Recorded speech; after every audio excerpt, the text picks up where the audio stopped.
Minneapolis tonight. Former presidential candidate Elizabeth Dole is in town on behalf of U.S. Senator Rod Grams. When I was president of the American Red Cross, I had an opportunity to see Rod Grams' leadership firsthand. With the Red River Valley floods in 1997, Senator Grams did a tremendous job of facilitating and providing for the cooperation of local, state, and federal efforts in that terrible tragedy. Mrs. Dole also said she liked the $500 per child tax credit Grams helped become law. The fundraiser took place at the Women's Club of Minneapolis. Mrs. Dole shook hands with several Republican women who showed up to meet her. Jurors in the Donald... Senator Rod Grams. Dole arrived in the Twin Cities late this afternoon. She is speaking at the Women's Club of Minneapolis tonight to help raise money for Grams' re-election. Dole is a former cabinet official and was an early candidate for president. Tonight, the Democratic National Convention gets underway in Los Angeles. Now, TPT 17 will air Democratic National Convention coverage from 7 to 10 through Thursday.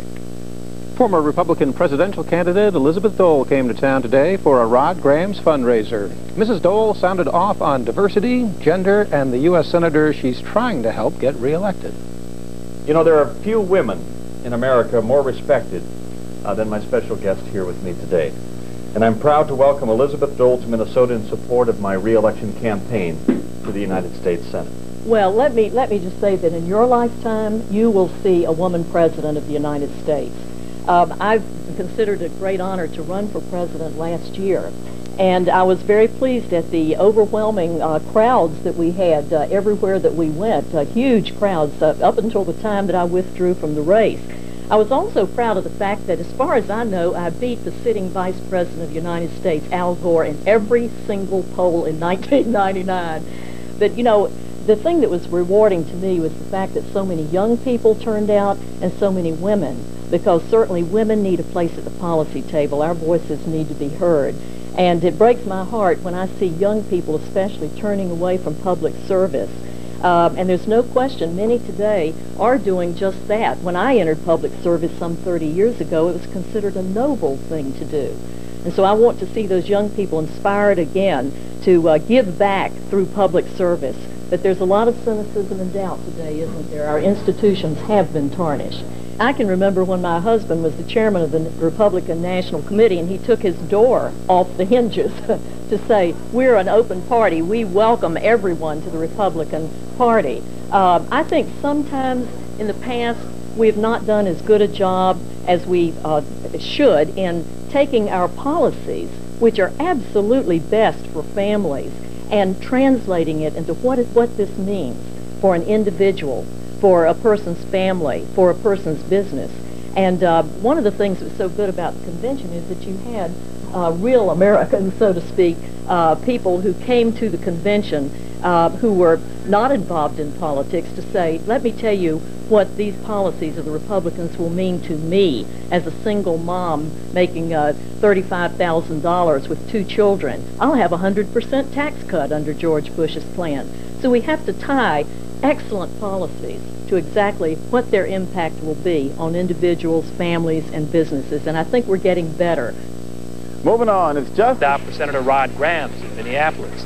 Dole says she was proud of the diversity at the Republican National Convention, conceding it hasn't always been the case. Well, I think sometimes in the past we've not done as good a job as we should in taking our policies, which are absolutely best for families, and translating it into what this means for an individual. Dole also predicted young people today will see a woman U.S. president in their lifetime. President Clinton.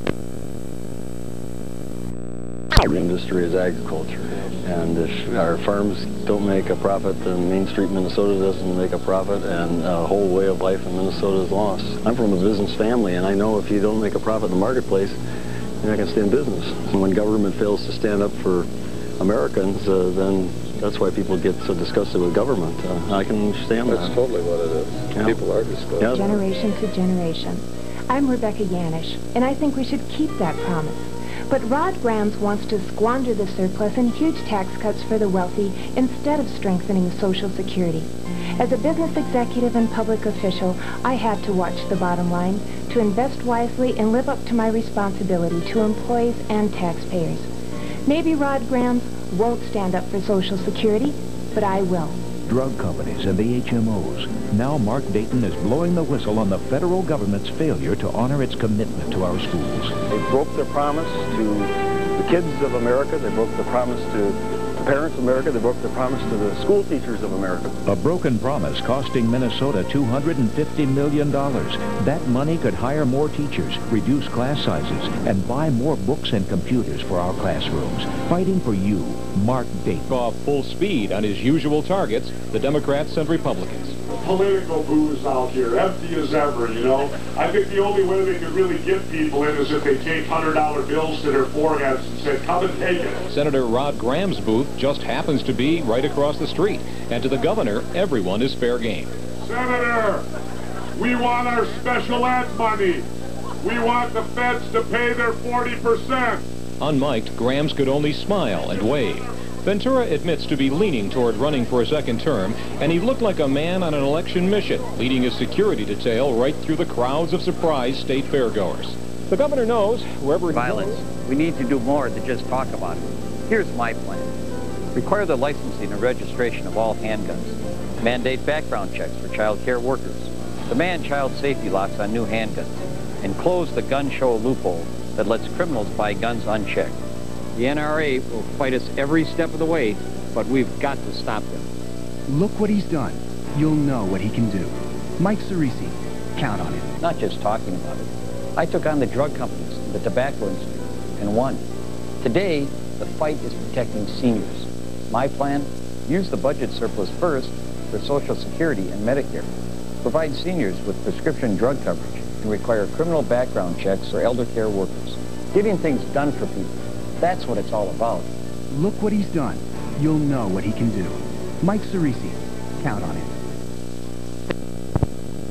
Need more decision-making there that's based on real-life experience. In Rebecca Yanish, we have a candidate who didn't have health insurance. We have a candidate that worked her way through college, a woman who received a business degree, ran her own business, knows how to make a payroll, someone that brought fiscal responsibility back to a government agency that she managed for several years. In Rebecca Yanish, we have something fresh, something new, something real. That's the kind of leadership we need in the U.S. For all our citizens, Mark Dayton, the only one who has led a citizen campaign to save Social Security. The one with a plan to bring $250 million per year in new federal funding for education to Minnesota. He's led the fight to make prescription drugs more affordable. He's taken on the big drug companies, the big oil companies, the big polluters. Mark Dayton, fighting for what's right, fighting for you. The press says Rebecca Yanish would bring a different voice and common sense to the Senate. Once a single mom without health insurance, she offers the most detailed plan to make prescriptions affordable and insure every child. She worked her way through college and built a distinguished career. Now she's fighting to put higher education within reach of every working family. Before you vote, consider this. Maybe Congress will finally deal with these problems if we send them a senator who's living. Rebecca Yanish. HMOs, the only candidate who will fight to provide universal health care for all of our citizens. He's taken on the big drug companies to stop them from overcharging Minnesotans for their medicine. Now he's taking on Senator Rod Grams, opposing the Grams plan that dismantles Social Security as we know it. For over 30 years, Mark Dayton has been taking on powerful interests and fighting for people. Fighting for what's right. Fighting for you, Mark Dayton. Ran her to the hospital. Came out after a 4 to 6 hour surgery and told my husband that he better call my entire family down to my bedside. Because there's a very good possibility that she might not make it through the night. My tubes were so scarred that I would never have kids. And he just said, you should just be thankful you're alive. We can't have children, and it still hurts. It still hurts. It was really important to me that they admit this IUD did this to me. Before it was on the market, they knew that this could happen, and they didn't care. And when you sit there and you think of all the other women that would be harmed if Mike hadn't taken these cases. Because he felt as passionate and disgusted with the situation as I did. I believe that his motivation is because he truly believes that he can help people. I've walked